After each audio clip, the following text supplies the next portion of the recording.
Bienvenue dans cette vidéo formation. Aujourd'hui, nous allons traiter le Magento, plus particulièrement le thème, le template et le design.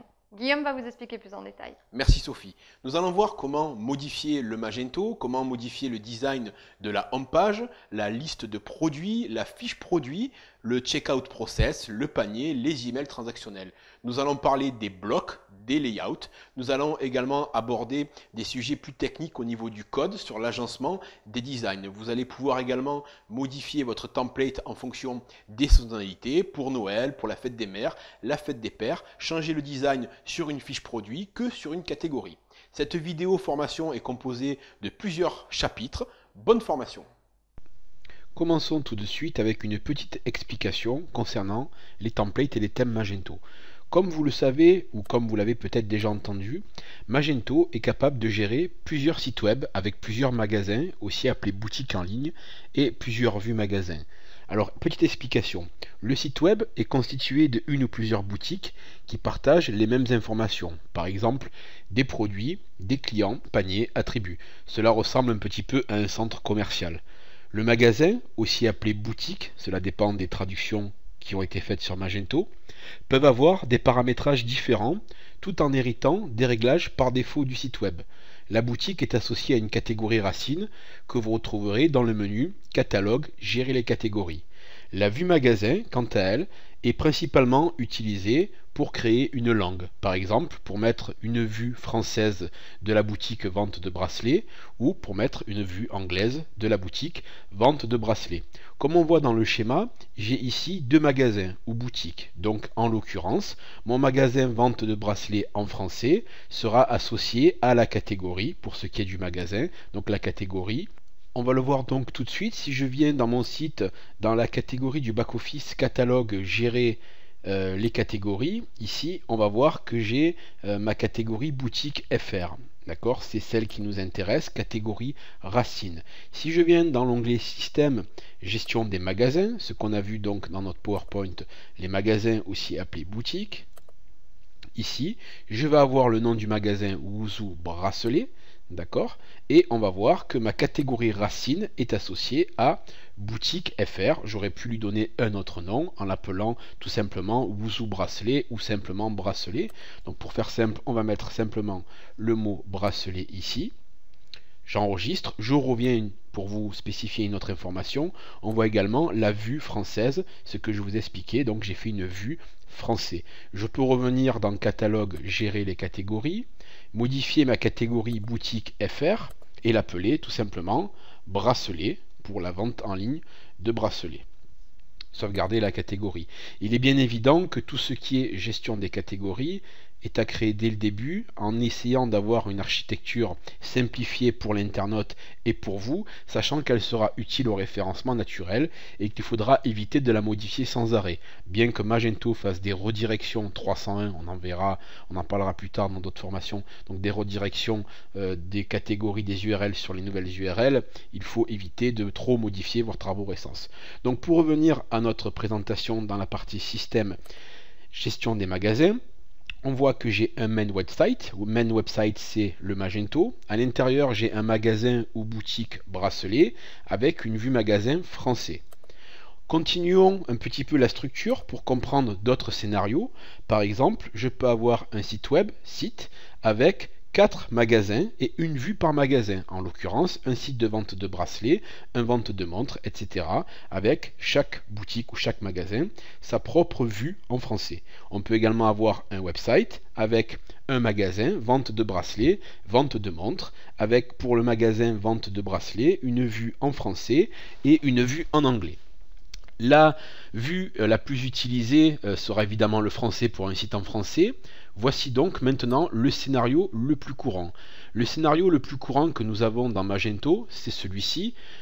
Un website, donc un site Magento, à l'intérieur un magasin, donc le magasin qui va vendre vos produits, votre activité principale, et la vue magasin ou la store view. Ce sont des éléments qu'on a l'habitude de retrouver sur la plupart des sites Magento. L'avantage de ce système, et je reviens sur la diapositive précédente par exemple, c'est que j'aurai la possibilité par exemple d'avoir mon site internet vente de bracelets en ligne ou boutique en ligne. Si demain j'ouvre un magasin physique, c'est-à-dire un magasin qui partage les mêmes produits, les mêmes catégories et les mêmes prix ou pas les mêmes prix, je pourrais très bien ouvrir un magasin, par exemple un magasin à Paris en l'appelant monsite.com ou .fr/magasin, d'accord, et en fait je vais avoir un stock, c'est-à-dire que j'aurai deux magasins physiques, un magasin qui sera accessible uniquement sur internet, sur lequel on aura une vue en français, et un magasin qui sera disponible en tant que point de vente, c'est-à-dire que je pourrai avoir les vendeurs dans ce magasin avec la possibilité de facturer directement dans ce magasin avec un chiffre d'affaires qui sera séparé de l'autre. Dans ces cas-là, il n'est pas besoin de faire de vue boutique puisqu'on a uniquement besoin d'un back-office pour créer des factures, pour mettre au panier, pour faire la vente au comptoir avec certains modules aujourd'hui que l'on peut trouver ou en modifiant le Magento pour avoir un point de vente, etc.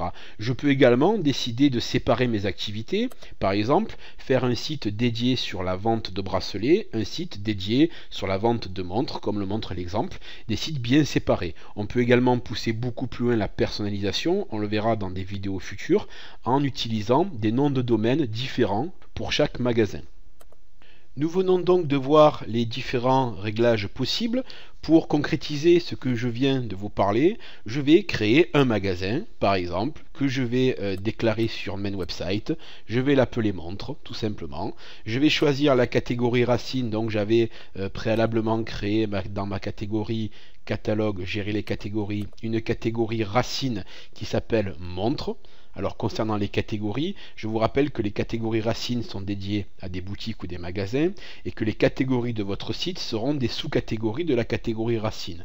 Donc ça ne sert à rien de créer 25 catégories racines pour un site internet, par exemple bracelet. Mes catégories qui seront affichées sur mon site ici, bracelet hommes et bracelet femmes, ce sont les sous-catégories de la catégorie principale. J'ai bien ma catégorie montre, donc si dans mon back-office je sélectionne mon nom de magasin montre, je vais l'associer à la catégorie montre. Je vais ensuite pouvoir créer une vue magasin, donc je vais créer une vue magasin. Cette vue, je vais l'associer à mon magasin. Le nom, je vais l'appeler par exemple français. Le code, je lui donne le code FR par exemple, et j'active. Je sauvegarde. Et là, j'ai mon magasin bracelet en français et mon magasin montre en français pour vendre des produits différents. Cette notion sur les différents magasins ou boutiques et vues magasins étant assimilée, on va voir maintenant le design. Le design de Magento est très évolué. Vous pouvez mettre un design sur tout le site, vous pouvez mettre un design ou une charte graphique sur une catégorie spécifique, sur un produit spécifique, sur une page CMS, une page de contenu. Tout est personnalisable. Ça donne beaucoup de liberté, mais également une certaine complexité. Quand vous aurez bien compris toutes les possibilités du Magento en termes de design et d'autres fonctionnalités, vous aurez vraiment un outil très performant et une grande facilité de créer le contenu que vous avez besoin. Donc dans la partie système configuration ici, je vais aller dans l'onglet design. Là, on voit que je suis dans ma configuration par défaut. Ça veut dire que les modifications que je vais apporter dans la configuration par défaut, donc c'est le petit onglet qui est ici, va s'appliquer à tout mon Magento. C'est-à-dire le main website bracelet avec montre dedans en anglais et en français. Je pourrais par exemple faire un design personnalisé pour montre en français. Donc là, je clique ici. On voit que par défaut, il va utiliser le package, donc l'interface défaut. On va aller voir ce que c'est un package juste après. Je pourrais très bien lui dire ici, tu vas utiliser un autre package et je vais faire mon package montre qui va contenir mon code et mon design. Voyons voir en présentation schématique à quoi ressemble une structure Magento. Donc ici, nous avons la structure des dossiers Magento. La structure des dossiers Magento est très importante à prendre en compte car elle va vous suivre tout au long de votre projet e-commerce. Ne vous inquiétez pas, nous allons vous expliquer en détail. Dans le FTP, donc dans le serveur distant, je me suis connecté avec FileZilla. Vous avez le dossier app qui va nous intéresser et le dossier skin. Dans le dossier skin de votre Magento, vous allez retrouver le répertoire front-end. D'accord. Dans le répertoire front-end, vous avez le base et le défaut. Ce qu'il faut savoir, c'est que Magento ira toujours chercher des fichiers dans base par défaut. Alors, ne pas confondre base et défaut, c'est-à-dire que si je fais une modification ou je déclare une image qui ne trouvera pas dans mon thème graphique, il va aller le chercher dans la base. Donc là, je vais aller dans défaut, et dans défaut, je vais trouver mes différentes chartes graphiques. Donc il y a la charte graphique par défaut, il y a la charte graphique moderne, il y a la charte graphique blue, il y a la charte graphique blanc, qui est souvent utilisée quand on veut partir avec un Magento avec aucun élément visuel à l'intérieur. À l'intérieur de ce package, de ce thème, excusez-moi, on va retrouver les éléments CSS et les images. Donc si je reviens en arrière dans mon URL, on voit que je suis dans Skin Frontend Défaut. C'est là-dedans que va se trouver mes éléments CSS, images et éventuellement JavaScript. Si je remonte d'un niveau, je retrouve mes différents thèmes. Si je remonte d'un niveau, on voit mes deux packages, le package base et le package défaut. Je reviens en arrière, front-end, c'est le front office, et je reviens à la racine. Pour application, c'est pareil, mais dedans, nous n'allons pas trouver d'image. Nous allons trouver donc dans App et dans Design, c'est ce qui nous intéresse, la partie front-end. Donc front-end, c'est la partie front office, visible par les internautes, c'est la partie que nous allons personnaliser au niveau du design. À l'intérieur, on va retrouver la même structure, base et défaut. Dans défaut, je vais avoir le thème qui s'appelle défaut, donc j'insiste. Dans App Design Frontend, j'ai le package défaut, et dans défaut, j'ai la charte graphique défaut. Dedans, je vais retrouver un fichier XML, on verra plus tard, et des traductions.